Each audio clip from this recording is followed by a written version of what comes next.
Hey everybody, what's up? Welcome back to the RC Bastion. Thank you for joining me and clicking on the video. I just want to start off by saying thank you for the feedback and the comments on my previous two videos as far as, issues and just, the feedback that you guys give. I really appreciate that. And to the two people that subscribed, thanks very much. And yeah, this video is for you guys. So basically, I haven't had any content lately. To cut a long story short, the Kraton's been out of action for quite a while now. I would say probably half of a month.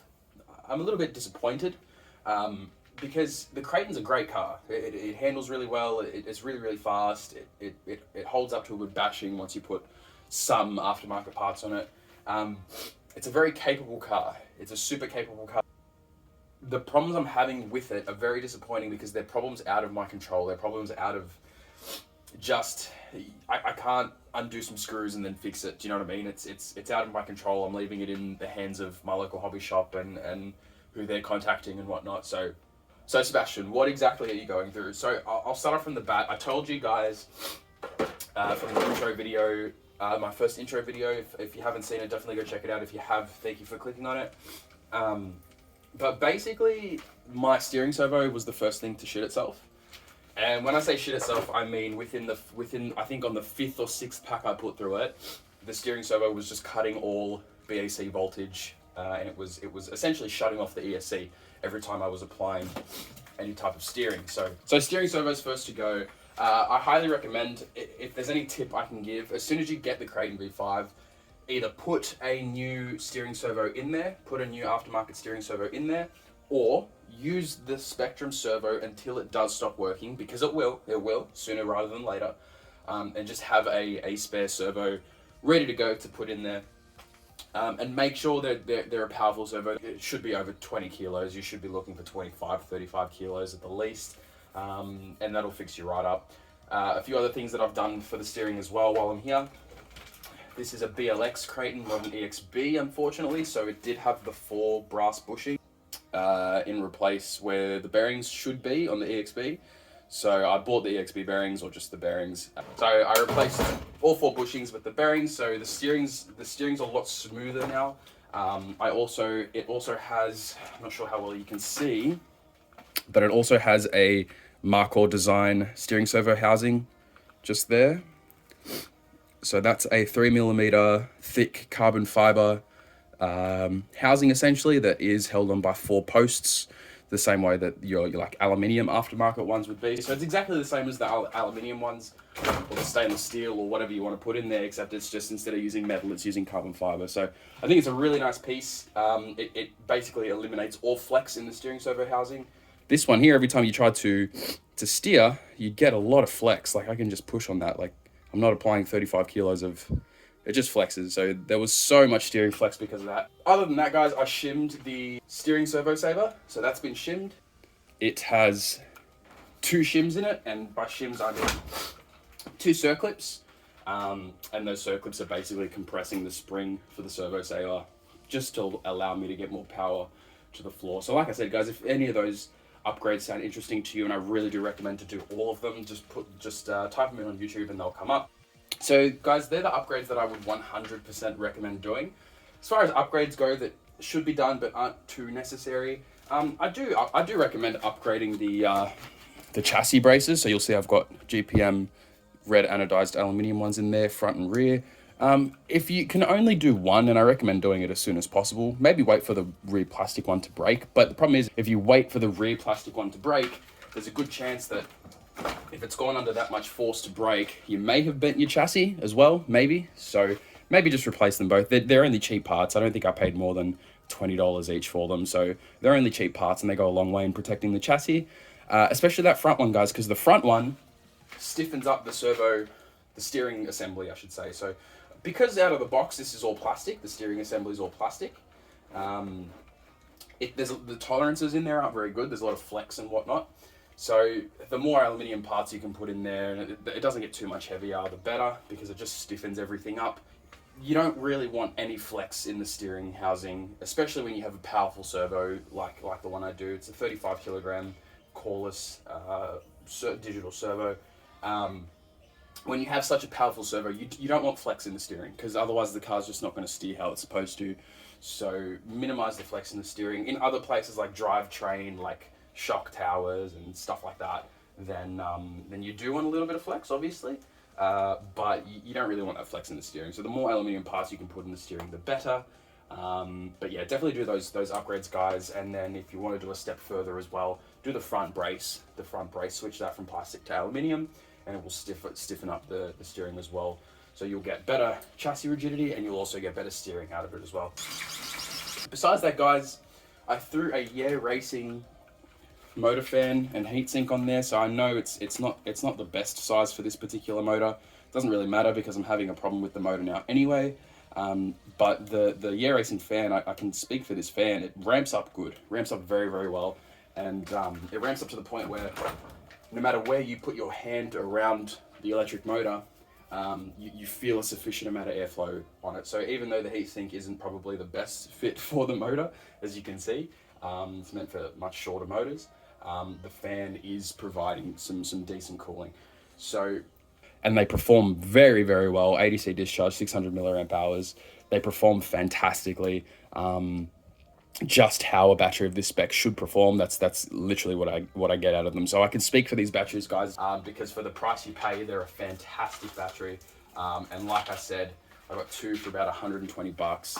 And you can even buy like a single 6-cell pack or single 4-cell packs, and it will be even cheaper again, or roughly the same price as if you were to buy two. So they sell them in a whole bunch of different configurations, which is really good. So the Z batteries are fantastic. Besides that, guys, I'll just jump in straight to the problem that I'm having with it now. So they're the upgrades that I've done, just very minor kind of cosmetic strengthening upgrades. Otherwise, everything's the same. The diffs haven't been shimmed. That's probably something that I'm going to do once I get this issue solved. But I don't really know where this issue is going to go, guys. So I'll get straight into it with what's happening now.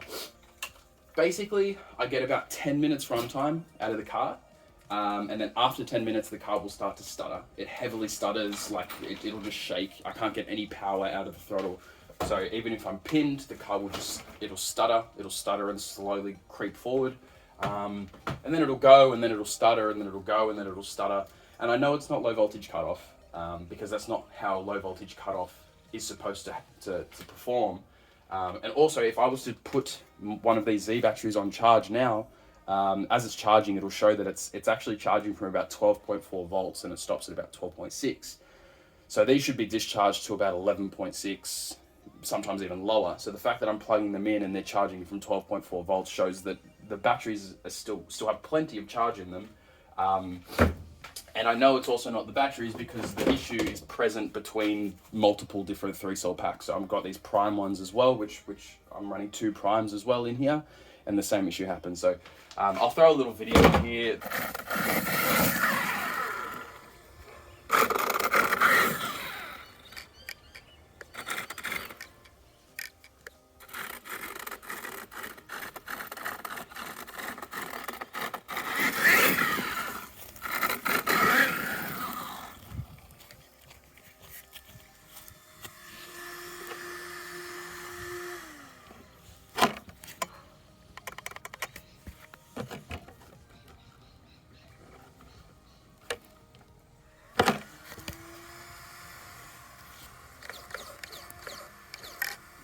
And now there's no beep, and now if I put throttle, it stutters in reverse.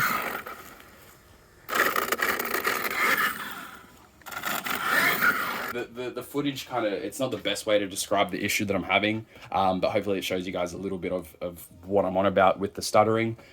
We're at a point, I've been back and forth with the hobby shop, and kind of they're at this point where they called Horizon or Arrma or however they deal with it, and they basically told me, they asked me if I'm using the speed pinion, the 15-tooth speed pinion, and I said, yeah, it's the first thing I put on the truck as soon as I unboxed it. Like I wanted it to go a bit faster, so it comes with a 15-tooth speed pinion, and you know I put it on straight away, and it's only 3 teeth, it's only 3 tooth larger than the stock 12-tooth. But they said, look, if you're running the 15-tooth pinion, you can't daily drive, you can't daily bash, you can't daily race the Kraton with the 15 tooth, otherwise you will experience stuttering problems. It comes with a card saying that this speed tooth pinion is for like going fast and going fast only. Somewhere on there, I don't know if I mentioned it on the intro video, but I think somewhere on the card it said don't take the car off-road with this speed tooth pinion. I thought it was just to cover their ass, to be honest with you, but that could have just stuffed my whole motor system, because now I'm getting the stuttering. They said if you take the 15 tooth off and you put the 12 on, it'll fix it, because the motor won't get hot enough for that to happen. So I did exactly that. I took the 15 off and the 12 on, and it still stutters. I get about 10 minutes of driving and it still stutters. And another thing that I've observed is, if I was to turn the car on now, I can show you really quick. Controller's on. So this is how the car's supposed to start.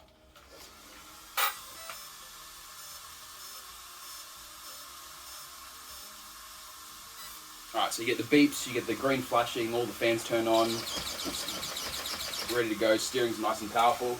This is what your steering will look like once all your upgrades are done.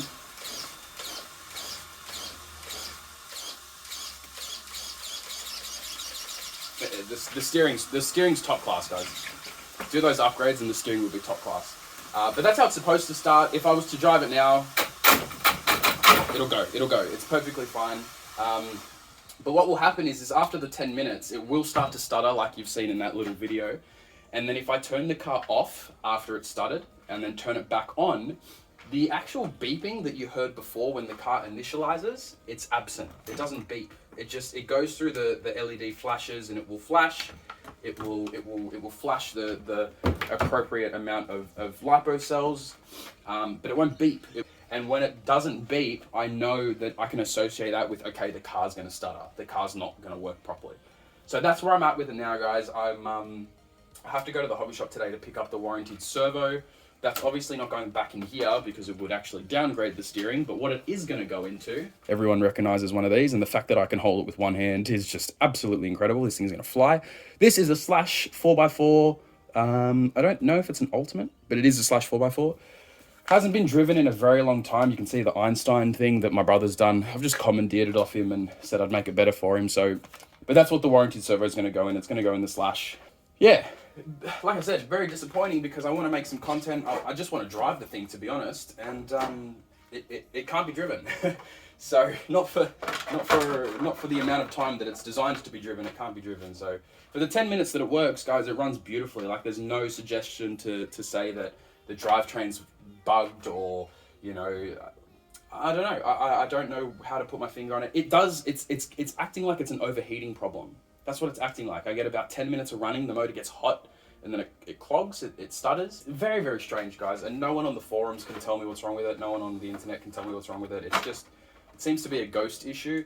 So hopefully the hobby shop can help me out this afternoon, and we'll have to go from there. On a brighter note, it does kind of give me an excuse to chuck an aftermarket motor system in here.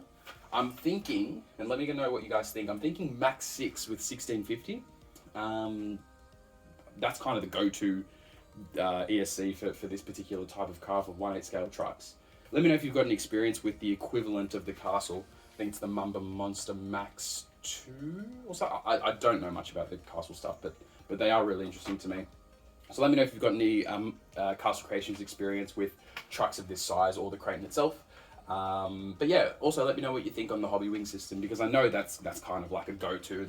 It'll just work. It'll do everything you want it to do at that point.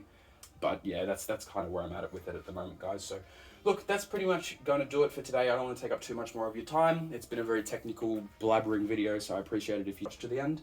But yeah, guys, look, hopefully I've described the problems enough with it. That's the only issue wrong with the Kraton at the moment. The knuckle that connects this wheel on is, well, I'll be honest, the knuckles that have both of the front wheels on, the threads have been stripped. So I do have spare ones, and they're just waiting to go on, but it is functioning perfectly fine at the moment. It's just that motor problem that's giving me issues, and I can't go more than 10 minutes away from the house with it because it'll just start to stutter and I'll have to carry it back. So a little bit disappointing, guys, because I really, really, really want to push this thing's full potential, and it hasn't been there yet. Max 6 or Castle Creation system, it might definitely be a thing that we're going to consider in the very near future. But I would like to know what's wrong with the Spectrum system before I do dove into such a thing. So Yeah, that's pretty much it, guys. Again, thank you for joining me. I hope you're all well, especially if you're from Australia like myself. I hope we're all safe. And yeah, be sure to let me know what you guys think, and I'll catch you guys in the next one. Take care.